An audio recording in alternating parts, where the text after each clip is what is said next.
Hey friends, welcome back to another episode of Theology in the Raw. The Exiles in Babylon Conference, Denver, Colorado is right around the corner, October 4th to 5th. You can go to theologyintheraw.com, check out all the info. Make sure you register as soon as possible if you're wanting to attend. You can attend live or you can attend virtually. My guest today is Dr. Vinoth Ramachandra, who is from Colombo, Sri Lanka. He holds a bachelor and doctoral degree in nuclear engineering from University of London. He's an international lecturer and writer. He's also been involved with the civil rights movement in Sri Lanka, as well as with the Global MICA Network and AROCA, a worldwide biodiversity conservation organization. He's the author of several essays and books, including a book that I came across years ago called Subverting Global Myths, Theology and the Public Issues That Shape Our World. Really fantastic book. I've followed his name and his work for a while and reached out to him. There's obviously a massive time difference between Boise, Idaho and Sri Lanka, so I wasn't sure if I was going to be able to get him on the podcast, but he agreed to come on the show and talk with us. I wanted to ask him the question because he is very involved with, very knowledgeable of just kind of world events, world affairs, American politics, and especially from a his perspective as a solid Christian in Sri Lanka, looking at the impact that America has globally from an outside perspective. I wanted to ask him this question. What is your perspective on American foreign policy as it affects the global church? I know it's a very general question. And I kind of wanted him to take it in whatever direction he wanted. But I just really, this conversation goes in many different directions. We talk about politics, we talk about American foreign policy, we talk about political discipleship and other related things. And I'm really, really excited that Dr. Ramachandra decided to come on the show. So please welcome to the show for the first time, the one and only Dr. Vinoth Ramachandra. Okay, hey friends, I'm here with Dr. Vinoth Ramachandra. I am so excited about this conversation. I was just telling Dr. Ramachandra offline that one of his early books, Subverting Global Myths, is a book that I assigned when I was a college professor, and I just found it incredibly helpful. And when did you write that? That was, I want to say 18 years ago? Or? It was published in 2008. 2008, okay. So it's been a while, over 15 years. Tell us quickly your story. Where are you from? How did you become a Christian, and how did you decide to get into Christian academia? Well, I was born and brought up in Sri Lanka, which is where I am now. But I had my university education in London, England. I became a Christian in my late teens. Sort of just before my 18th birthday, I explicitly remember receiving Christ as Lord and asking my local parish priest in the Anglican Church whether I could be confirmed. And then I went to university in England, and that's where I met Christians my own age. I didn't know any Christians my own age, really committed Christians, until I went to university. When I finished my university education, I wanted to have a sort of an academic career in the West. I'd studied nuclear engineering. Didn't want to go back to Sri Lanka. But I had received so much as a student through a university Christian ministry. And so I decided I would take a year off and just go back to Sri Lanka, because I'd heard that there was a group of college students who were wanting help in starting a national Christian student movement.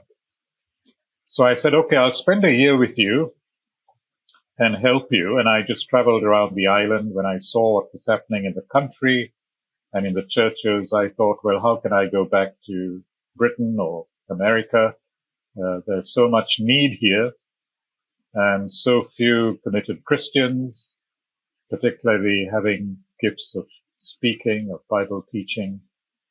And so I decided I would stay and do that work full time for a few years, but those few years ended up as more than 40 years, which is where I am now. So all my writing came out of my involvement with Christian and non-Christian university students, first in Sri Lanka, and then more widely in other parts of the world. What's the state of Christianity in Sri Lanka? Is it a very small percentage that are Christians? Is it are you persecuted? Or yes, well, we have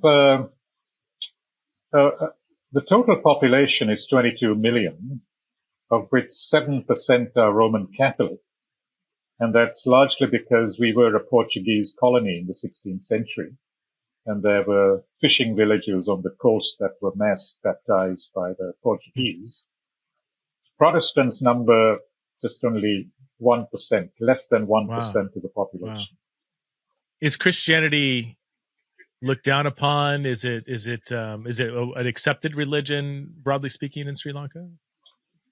Yes, I mean, yes, but people would still try to identify Christianity with Western colonialism, with Portuguese and later British, and still think of it as a Western religion. That's a way, they try to depict Christianity or criticize Christianity, but there's no state persecution of Christians. Although from time to time, in some of especially in the rural areas, if there are Buddhists who become Christians, sometimes their families or the local Buddhist monk might instigate a mob to go and attack a Christian church. That's sporadic. It's not organized on a state level. Yeah. Well, I wanted to talk to you on the podcast with a really kind of, I guess, a specific question that could be very open-ended.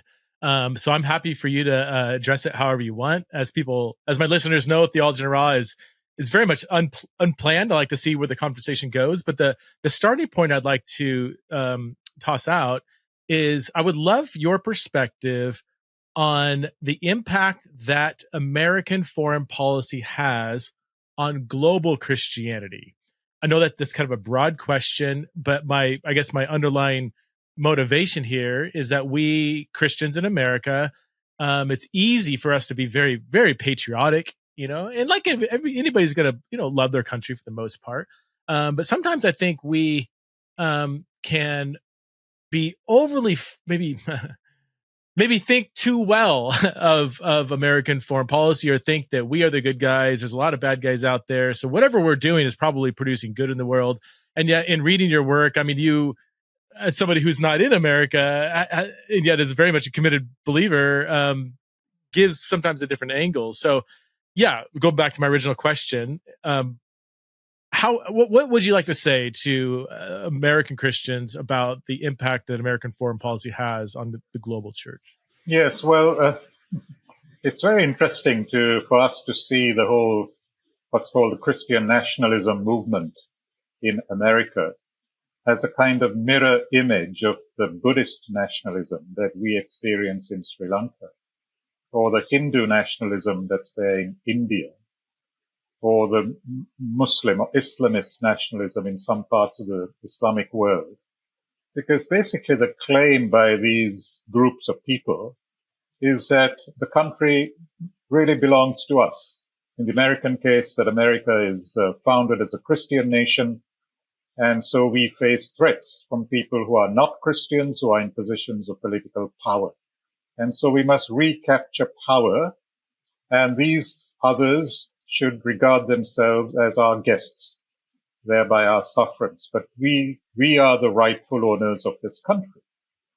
And that leads to violence. In Sri Lanka, it's Buddhists who exercise violence against minority Hindus, Christians, and Muslims. And in America, there is this great bogey of a secular threat by atheists or Muslims or whatever who are trying to take over the country. So it's trying to use the government to serve our narrow religious ends. It's a mirror image. And I wish Christians in America could see that just as they might protest what militant Buddhists are doing in Sri Lanka or militant Hindus in India, they're doing the same in America. So that's the first thing I would want to say. The second thing is that as Christians, they should think of themselves primarily as Christians and not as Americans, just as Sri Lankan Christians should think of themselves primarily as Christians and not as members of their particular ethnic group or their nation state. Because to put the nation state in the place of Christ is idolatry. And we should be willing to critique what our nation state is doing vis-a-vis other nation states in the name of Christ and his kingdom and the values of his kingdom. Now that's what we try to do here in Sri Lanka as a Christian minority. And so when our governments turn around and say, well, Christians are doing the same thing in America, why are you protesting? They talk about human rights, but the only rights that they talk about are the rights of American fetuses. They deny the rights of people who are not Americans by bombing them, killing them. They don't care about babies in Gaza or on the West Bank. So all this talk of human rights, all this talk of being a Christian nation is just hypocritical. It's very hard then for us to hold our governments accountable for their abuses of people, their violations of human rights, when the West simply uses human rights talk in a hypocritical and one-sided way. So that's why I often think that the American empire is the biggest threat to global peace because of its hypocrisy. You know, the Russians, the Chinese, the North Koreans, the Iranians, they don't believe in human rights. They don't believe in international law, and they say so explicitly. But America and the United Kingdom, which is America's lapdog, always following what the Americans do, they talk a lot about human rights, about democracy, but in practice, they are the biggest supporters of the most brutal regimes around the world. So America, for example, is responsible for more than 40% of all the arms sales in the world. And a lot of those arms are going to regimes that are using those arms against their own people, like in Israel, like in Saudi Arabia. Those are the two biggest buyers of American arms. So as many observers have said, American foreign policy is largely controlled by the American weapons industry, by what was called in the 1960s the military-industrial complex in America. The giant weapons manufacturing companies, they shape and control a lot of American foreign policy. So even as, Biden and Blinken are deceiving us by talking about, how they're pressing Israel to a ceasefire in Gaza, at the same time, just last week, they announced a fresh shipment of $20 billion worth of arms to Israel. $20 billion is 5 times the foreign exchange reserves of Sri Lanka, the country in which I'm living. Going to a regime that the ICC chief prosecutor has said is responsible for war crimes, wanted for genocide. So that is why there's a lot of cynicism towards Christianity in the non-Western world by thoughtful non-Christians who see these nations and the large numbers of Christians in these nations allowing their tax monies to be used by their government to support or to promote genocide or ethnic cleansing. That's the way that American Christians are actually betraying the gospel and betraying their brothers and sisters in other parts of the world. Do you find it hard?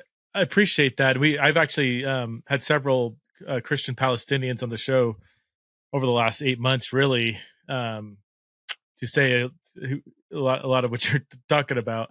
Do you find it hard because Christianity is so associated with the West, with America, that when people hear you're a Christian in Sri Lanka, do they automatically connect you with like, oh, so you're they see you as like a sellout to the Americans or something like that? Or do they see you as connected with the American empire that you were talking about? Like, do you find it hard to separate your Christian identity from a Western kind of connection? Or Well, yes, we have to always explain to people that largely they do it out of ignorance. They don't realize that 2/3 of the world's Christians live in the non-Western world. That simple fact they don't know. But they also use this as a political tool because of the history. And also because there is so much American money that goes into so-called mission programs in the world. And we are bombarded by American evangelical television channels, some of the mega churches in America broadcast, all over the world. The governments don't block it. Some do in some Muslim countries. So we have Christians in our churches who are exposed to that kind of theology, whether it's nationalist, American white nationalist theologies, Christian Zionist theologies, prosperity theologies, coming from these American mega churches or television channels. So when a Buddhist or a Hindu or a Muslim listens to that, they identify even local Christianity with American evangelical Christianity because of its global influence. And it's largely driven by money. So even though American Christians are a tiny minority within the global church, because of the way that they use money to promote, to broadcast their particular mission agendas, their particular theologies, they have a disproportionate influence in other parts of the global church. You mentioned my book. I've never had a marketing agent. I don't have a PR agent. I have to promote and sell my own books. But some of these mega church evangelists and pastors, they have teams of people to promote their particular theologies. And a lot of those theologies are just so unbiblical, even heretical. Like I think Christian Zionism is a case in point. I want to try to represent. So you've brought up Israel and Palestine. I want to try to represent the perspective of many American Christians, and I would love for you to respond. The perspective we're often told is, you have a lot of radical Islam countries, regimes in the Middle East, a lot of terrorism, and Israel is the one democracy that is not that. And the United States needs to have an ally that is a democracy, that is for human rights, that is going to is a beacon of light in a very dark place in the world. And so for the U.S. to have a positive influence on the world, we need to have allies that are also for democracy, and Israel happens to be one of those allies. So to keep terrorism at bay, we kind of need to align with Israel. How would you? First of all, does that sound about right? I mean, I'm sure you've heard this perspective, and how would you? Well, I've heard that. Yes, certainly I've heard that, and it's because a lot of those people who speak like this are just ignorant of Middle Eastern history, as well as what has been happening in the Middle East, say, even in the last 10 years. I mean, since 2018, when Benjamin Netanyahu rewrote the constitution of Israel, they openly declare themselves to be a Jewish state, not a democracy. 20% of Israelis who have Israeli passports are Arabs. And they are therefore second-class citizens within Israel. So you can have a democracy or you can have a Jewish state. It's like having a Christian state or an Islamic state. So those who are not Christians, who are not Muslims, are then second-class citizens.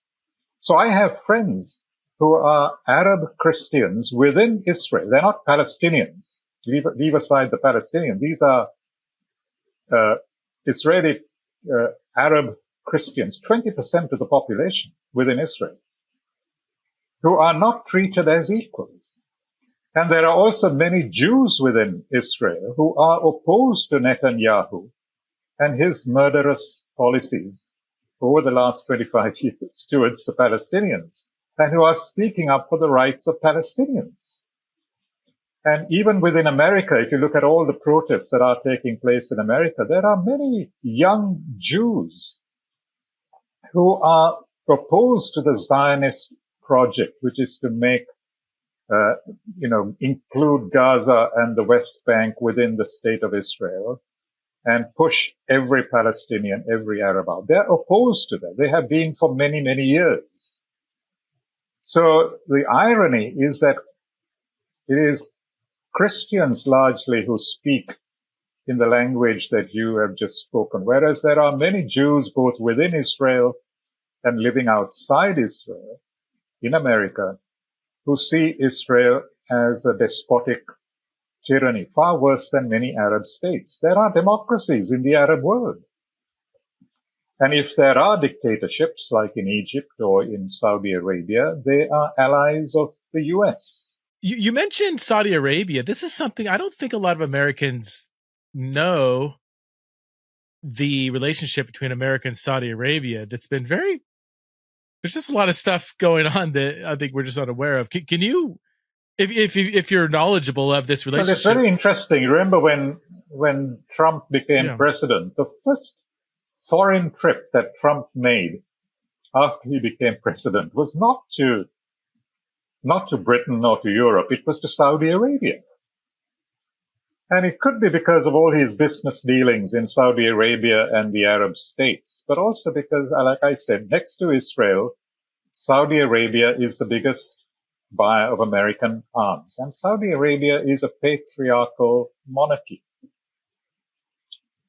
So America sees Iran as its biggest threat in the Middle East, where Saudi Arabia and Egypt are as tyrannical as the Iranian regime. And one reason why Netanyahu and his allies have been trying to, they targeted the Hamas political leader in Iran, is Netanyahu's strategy is to get America to come to its aid to fight Iran. That's his long-term strategy. That has always been his strategy. So it's not an Arab threat. The Iranians are not Arabs. The Iranians represent a different brand of it. They have a different history to the Arab nations. But America and Israel see Iran as their biggest threat and are trying to drag Iran into this conflict with the Palestinians. Israel can't do it on their own. They need American military help. And the Americans will foot the bill, as they always do. So that's the strategy. So this talk of Israel being a democracy and all the Arabs, being anti-democratic is a lie. And we must also distinguish between some of those Arab regimes. I mentioned Saudi Arabia and I mentioned Egypt. Distinguish between the regimes that are in power and the Arab peoples. And the Arab peoples are frustrated with some of their own regimes, and they're not receiving any help from the West to actually establish rights respecting democracies in their country. So America, so is it dependent upon Saudi Arabia for lots of money? They're buying tons of weapons, so they're feeding money into our weapons manufacturers. Is that correct? Or yes, Saudi money, Saudi oil. Saudi oil. Yeah. This has always been the case. Well, it's very interesting that until the 1960s, the American government was not unilaterally pro-Israel. They consistently argued for the rights of the Palestinian people, for a two-state solution. It was the British, historically, who are responsible for the creation of Israel and the expulsion of the Arab population. But it's after 1967 when Israel then forcibly seized what today we call Gaza, the Golan Heights, East Jerusalem. It's from 67 onwards where Israel has occupied militarily those lands, that the Americans have tended to be uncritical towards Israel and given them unconditional diplomatic and military support. What's the motivation? Why would, I mean, that's a lot of money. We sent, 20 billion. I saw that. We sent many billions since then. I mean, well, like I said, the same thing with Ukraine. I mean, Ukraine, a lot of these American arms manufacturers are making huge profits out of the war in Ukraine, as well as the war in Gaza. I think what people might not understand is when the United States gives aid to a country, like I think back in sometime in the spring, America gave 60 billion to Ukraine. But if I remember correctly, about 40 billion of that comes directly back to the big five weapons manufacturers, Raytheon, Boeing, and others. So the aid we're giving just gets most of it gets directly kicked back to the weapons manufacturers.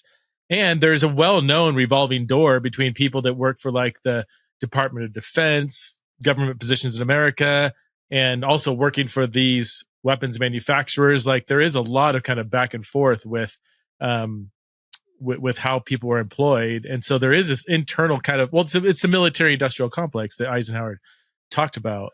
Yes, and also when the war in Ukraine ends and Ukraine has to pay back all its debts to the US, I think that part of that, the way they will settle their debts is by giving a lot of their wheat production into the hands of American big agribusiness corporations who will take over agriculture in the Ukraine.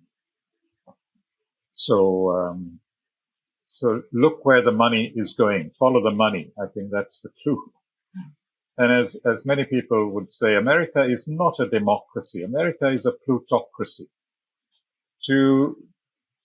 To be a politician, to be a presidential candidate in America, either you need to be a billionaire or you need the support of billionaires.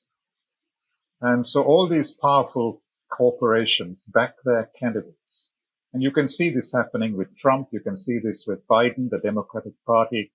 They are beholden to these high-tech companies, the oil lobby, the pharmaceutical lobby, which is why you have so many corporate lawyers in Washington, D.C. I think there are more corporate lawyers in Washington, D.C. than the rest of the world put together. They're all lobbying for their particular cause. They're not interested in the common good, let alone the global common good. Now, in any other country, that would be called corruption, but not in the U.S. The way that politicians are bought by these powerful lobbies. And in the case of Israel, you have the disproportionate influence of this group called AIPAC, the American Israel, which are older Jews, not the young secular Jews who are out on the streets protesting against Netanyahu and what's happening in Gaza. But this is the older generation of very rich Jews who since the 1960s have been interfering in American politics. They have the clout to unseat congressmen who speak in support of the Palestinians. The most famous case was Senator William Fulbright in the 1970s, who lost his seat because of pressure from AIPAC. And we've seen this more recently in Atlanta, I think, and so they have a disproportionate influence. So while we talk about the Russians and the Iranians trying to influence American political campaigns, we don't talk about the influence of AIPAC and Israel on American politics. Yeah, I've been doing a lot of research and reading on this, and I mean, I can just say publicly that literally everything you're saying, word for word, is exactly what I'm seeing. And this is, I don't know, for me, when I pay attention to American politics, like we've had the Republican convention, and then now more recently the Democratic convention, and just all the political back and forth. And sometimes Christians can get caught up in that. Which side am I on? And I'm like, there's so much going on behind the scenes, everything you're talking about, that like, but no one's going to talk about that. No one's going to talk about the million and billionaires behind the scenes that are really at the end of the day controlling, dictating the political movements in the US. So for us to get so caught up in the facade of the political rhetoric, the political back and forth, to me is like, it's just a distraction. I don't want to say it's a complete circus, but it kind of is. Like, there's such deeper things going on that are just not talked about because people want their money. I mean, yes, I wish American Christians would look at their country through the eyes of their brothers and sisters in other parts of the world. And many of us are actually disgusted when we see how so-called Bible-believing evangelical Christians can still be wanting as president a man who is not only a convicted felon, but who has broken every single one of the 10 commandments. How on earth can they want a man like that to occupy the most powerful political position in the world?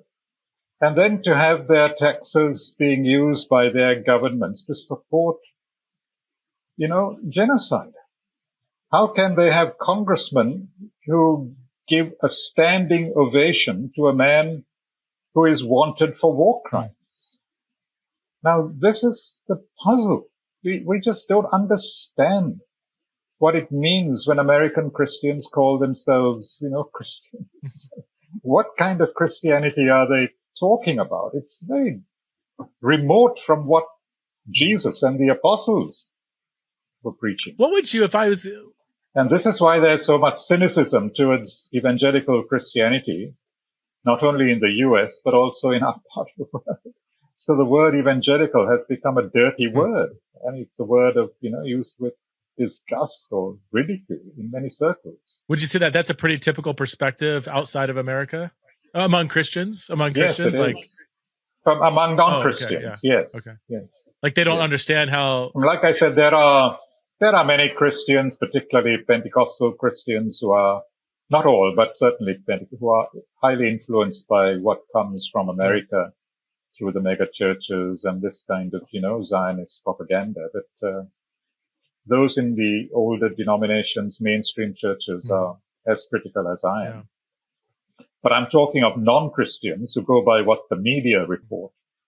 And the media does not see, by and large, non-Zionist Christians, non-nationalist Christians in America out on the streets protesting the use of their tax monies to support Netanyahu. They don't see that. I don't see that on any of the television channels, because I know that there are Christians like that, Christians like you, for example, but you don't occupy that public media position. The people who are in the public media, the ones who are most vocal, are the ones who are supporting whatever the American government does, or whatever Trump says, or whatever he does.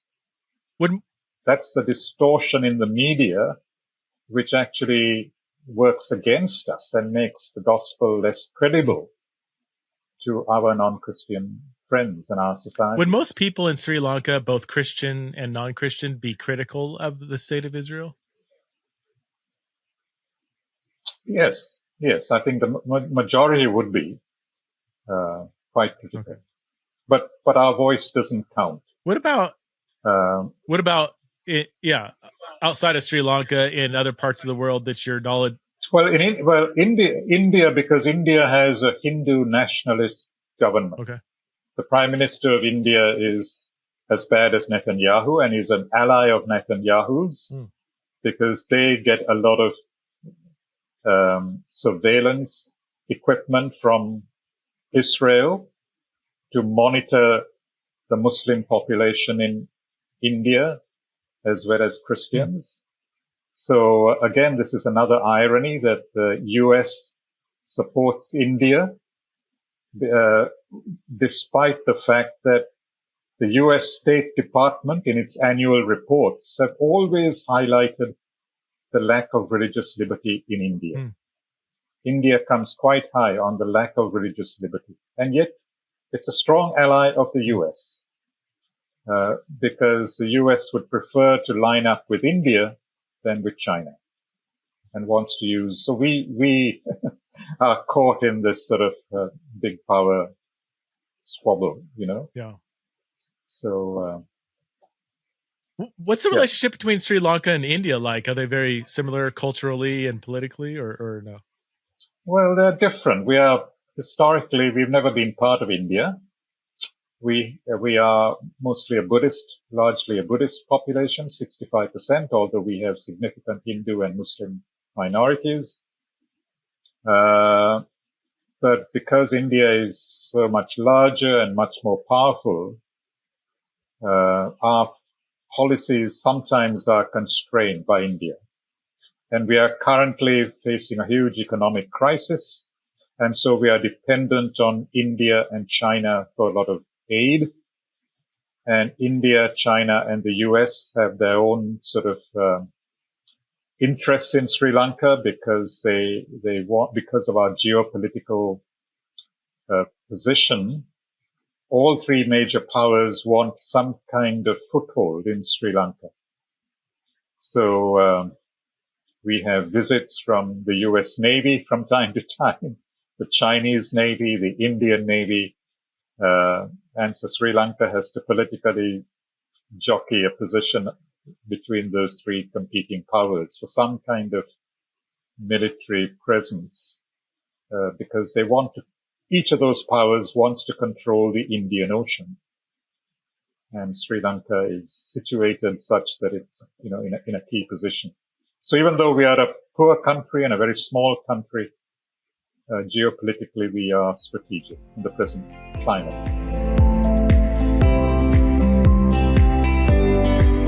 One of the highest values I have in life is living in, learning from, and experiencing other cultures. There's no better way to think globally, and every Christian should think globally, than to actually experience the globe. This is why you need to check out the English Language Institute in China, or it's called ELIC. Okay, so ELIC is an organization that specializes in helping people fulfill their calling to live with purpose overseas. Through partnerships with the government and educational institutions in the hardest to access countries in the world, ELIC places teachers on campuses where you have the opportunity to build authentic friendships with students, colleagues, and with neighbors. They've been doing this for more than 40 years and in more than a dozen countries, not just China, all throughout Asia, the Middle East, and North Africa, with programs ranging from 2 to 4 weeks to 9 months to even more than a year. I didn't even know this at the time, but I actually had a former ELIC teacher, Dr. Brad Vaughn, as a guest on the podcast back in June 2023. It's episode 1083 if you want to check it out and hear more. So if you want to explore a very meaningful overseas experience, then go to elic.org/TITR. So they even created a special landing page for our listeners. Again, that's elic.org/TITR. Check it out. So one of the challenges of eating healthy is that it can be hard to find time to cook meals from scratch when you can just, drive through Jack in the Box and pick up half a dozen tacos. And I completely get it. Can't say I haven't done that before, but I do try to eat healthy. And yet I'm also often on the go. This is why I love Factor. Factor provides chef-prepared, ready-to-eat meals delivered right to your door. Factor meals are never frozen. That's insane. And they're made with high quality, healthy ingredients. You can choose between various meal plans like Calorie Smart, Protein Plus, or Keto. Factor's fresh, never frozen meals are dietitian approved and ready to eat in just 2 minutes. 2 minutes. So no matter how busy you are, you always have time to enjoy nutritious, great tasting meals. I've tried several different meals from Factor and they are all super good. In fact, just the other night, my whole family was getting hungry. Nobody really wanted to cook. And so we opened up a few different Factor meals and they were all great. Everybody loved them. And it took just a few minutes to heat up and there was hardly any cleanup. It was awesome. And with 35 different meals and more than 60 add-ons to choose from every week, you'll always have new flavors to explore. So head over to factormeals.com/theologyraw50. Okay. And you can use the code theologyraw50 to get 50% off your first box plus 20% off your next month. Okay, so that's code TheologyRaw50 at factormeals.com/TheologyRaw50 to get 50% off your first box plus 20% off your next month while your subscription is active. Go check it out. Okay, I want to ask you a question. Going back to Americans, our political identity. If someone said, I want you to come preach a sermon at this, say a mega church, say 30,000 people, and we want you to preach on a Christian political identity. We want you to challenge American Christians on how they should view themselves as a citizen in the United States, but also primarily a citizen in God's global kingdom. What would I'm asking you to write a sermon on the spot here, but I'm sure you have some material you can draw on. Like, what are some of the main things you would want to challenge American Christians with? Well, I would say what I said earlier, and that is, what is our primary identity as Christians? And this comes back to what is the gospel that we believe in? And I would try to break Americans out of this very individualistic understanding of the gospel. The gospel is not about God and me. It's about how through the life and the death and the resurrection of Jesus, God is forming a new creation, a new humanity. As Paul puts it in Ephesians chapter 2, he has broken down the dividing wall between Jew and Gentile, reconciling us in one body to God through the cross. So the gospel is about a new community centered in Christ that embraces people of all ages, cultures, ethnicities, languages. So that when I become a Christian, I am joining a new global community, which now is my primary site of belonging. It's not that I cease to be white or black or male or female or Sri Lankan or American, but all these other identities are relativized in relation to what God has done and is doing and is going to do through Jesus Christ. And so my calling then is to bear witness to this new creation that is coming into being, a kingdom that is characterized by justice, by reconciliation, so that the unity of the body of Christ is central to the gospel. Now, we don't see that when we look at America. We see individualistic gospels. We see divided churches divided on lines of personality, color, ethnicity, whatever. So then what is the gospel that is going out from these churches? It cannot be the gospel that we find in the New Testament. You know, you don't find in the New Testament churches only for Jews or only for rich people, and other churches only for Gentiles, other churches only for the poor. That is simply reflecting, mirroring the divisions that are already there in society. So the church should be the place where these divisions are being broken down. People who don't normally associate with one another are coming together to love each other, to listen to each other, to learn from each other, and to be signs and instruments of God's liberating rule, his kingdom. So that is what I would preach, and I keep preaching that for those who have ears to hear. What does being a good citizen, and this, I'm going to say citizen in America, but this would apply to anybody's national citizenship. What does it look like to seek the good of the city, to submit to governing authorities, to pay taxes, you know, because I sometimes people say, well, no, like if we're going to truly love our neighbor well, we need to participate in political systems. We need to vote the right person in, vote the right person out. Like political participation, involvement is an outflow of our command to love our neighbor well. And I'm not even, I mean, maybe there's some legitimacy to that. Do you have any thoughts on that? Like, what does it look like to be a good citizen? Well, yes. But again, the question is the question that the lawyer put to Jesus. Well, who is my neighbor? And how did Jesus answer? my neighbor is not my fellow Christian, not my fellow, Right. citizen. My neighbor may well be a person living on the other side of the globe, but whose livelihoods, whose freedom is being severely impacted by what my country is doing in the world. It may be by my own lifestyle, the food that I eat, the clothes that I wear, the devices that I use. How are these affecting people at the other end of the world? Because now they are my neighbor. We are connected to each other. Now, those are the questions that we need to be exploring as a church.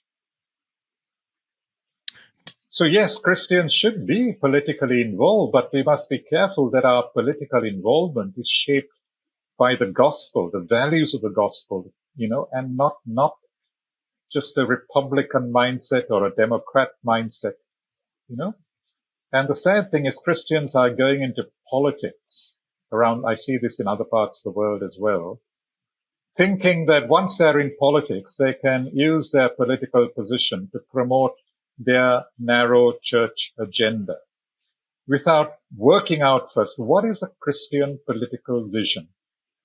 What should Christians be doing when they're in positions of power? How do they use their power not for their own interests or the interests narrowly defined of their church or denomination, but to serve the public good, the common good? How do they use that power to serve the global good?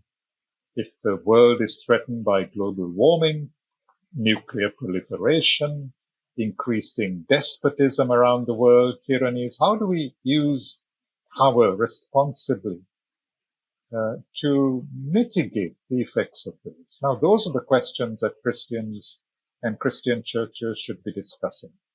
Do you think it's... But sadly, the Christians who have been in positions of power and who are in positions of power in the US today, people like Mark Johnson or Mike Pence or whatever, when you listen to them speaking, they are not being shaped by a Christian theological understanding. And that's again what is dreadful, because they're mocked, they're ridiculed whenever they try to speak for Christianity and identify Christianity with some partisan position. Do you think a Christian could remain a faithful Christian while occupying a place of government power? Well, yes, again, because it's our understanding of power. And politics is all about compromises. But you have to have wisdom to know, well, what compromises are legitimate and necessary and what are not.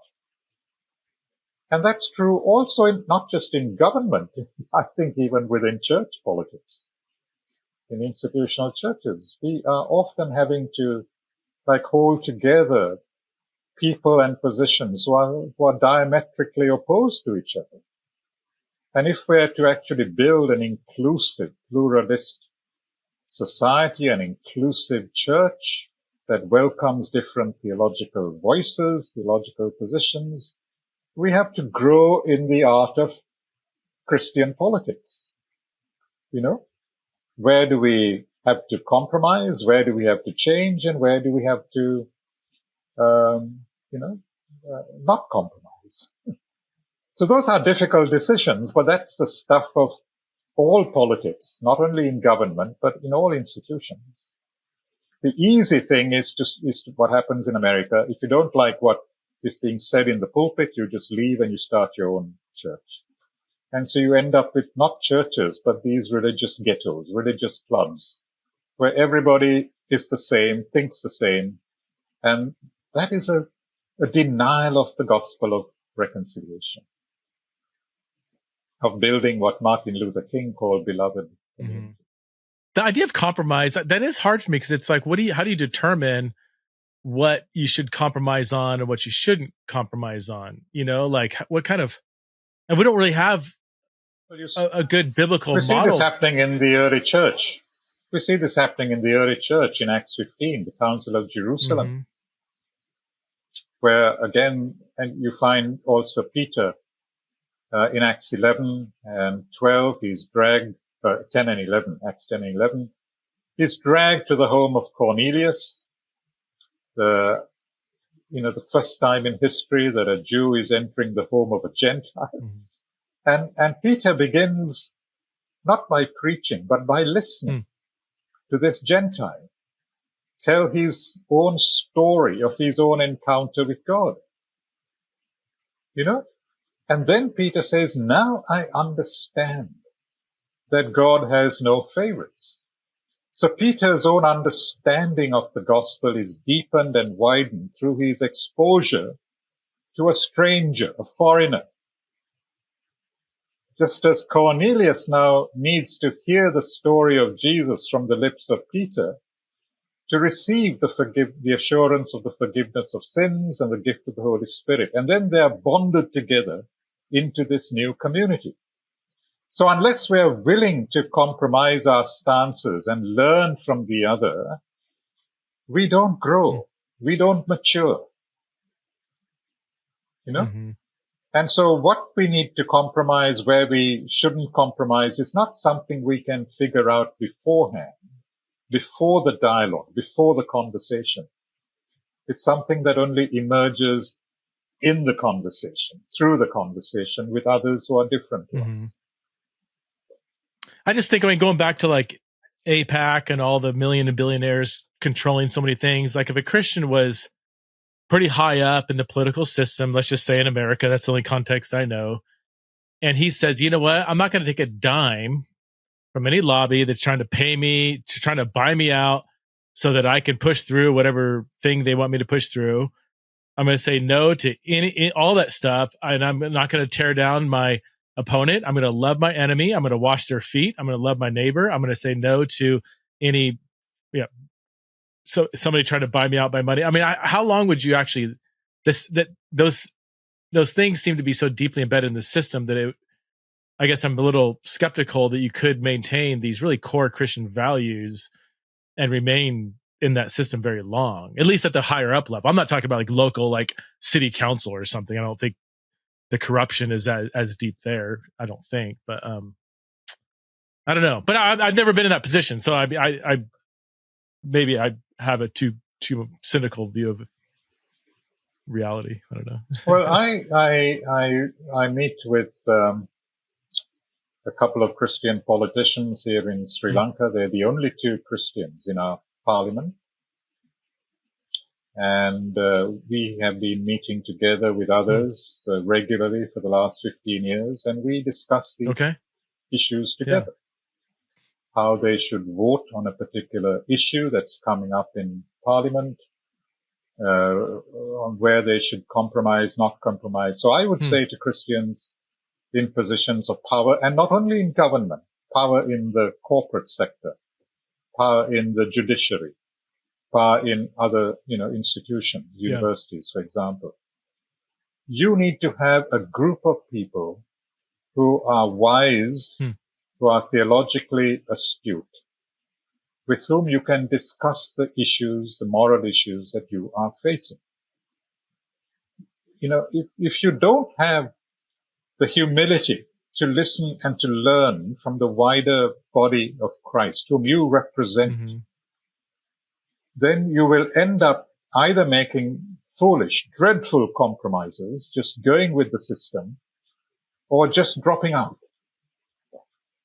There is a way that you can navigate, the mess, provided you're willing to listen and learn from others. That's interesting. What's it like being a Christian in the parliament in Sri Lanka? Do you deal with similar corruption, abuse of power, money that drives everything? Or yes, exactly. And I'm very proud of our two politicians because they're both Christians, and like I said, Christian, even when they went into politics, they were accused of being agents of the CIA and this kind of thing. And yet they have won credibility amongst large sectors of the population, non-Christians, who respect them because they're known as people of integrity, who are not corrupt, cannot be bribed, who are outspoken when it comes to human rights and abuses of power. They have won the right to speak, their credibility.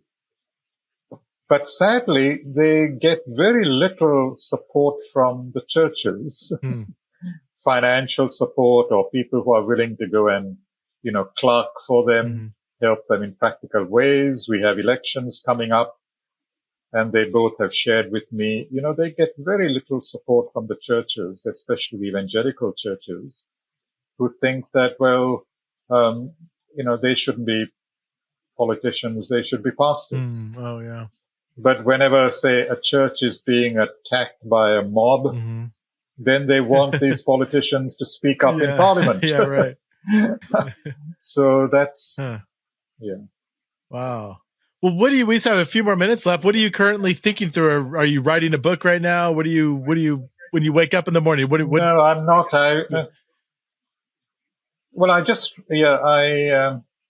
I wrote a short article, just 1,500 words, for the Lausanne movement. We're having a big congress in Seoul. I'm not part of Lausanne. I'm not going for it.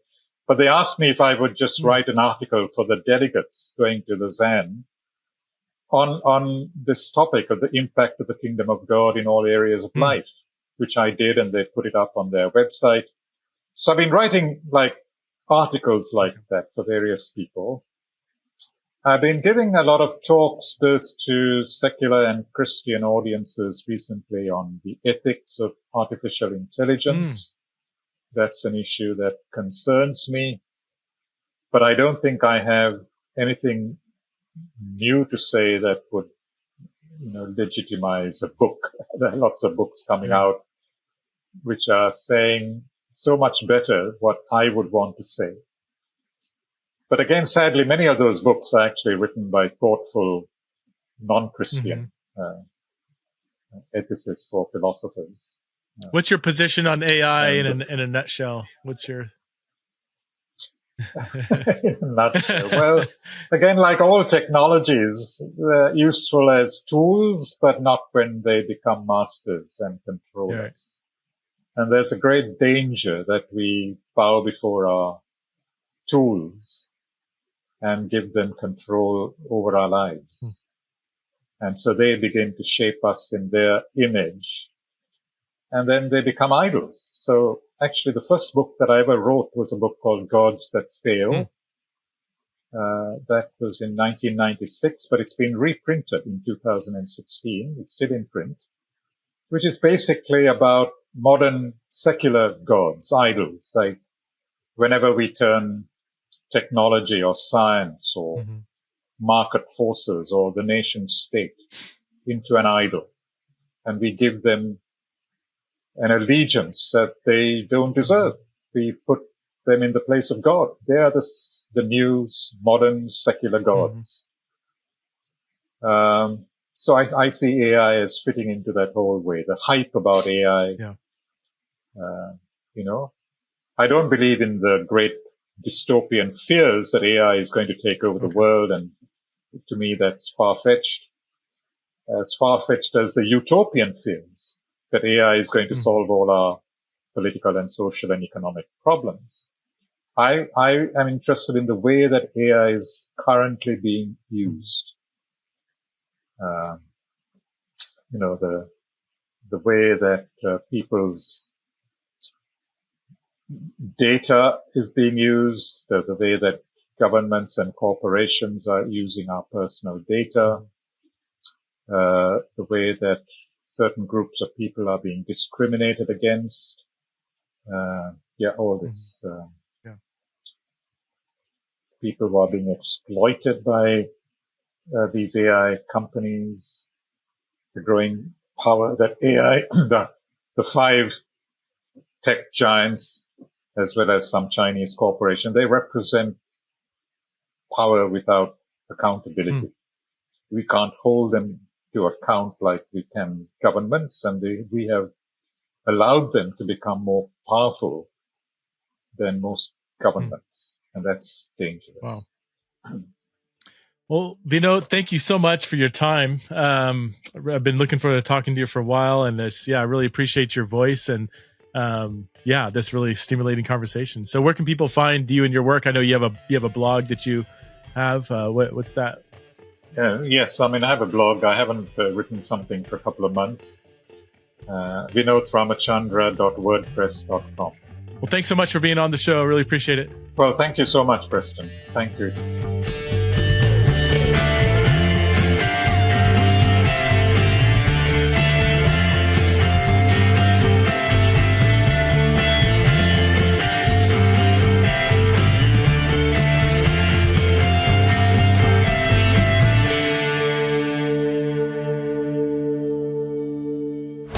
This show is part of the Converge Podcast Network.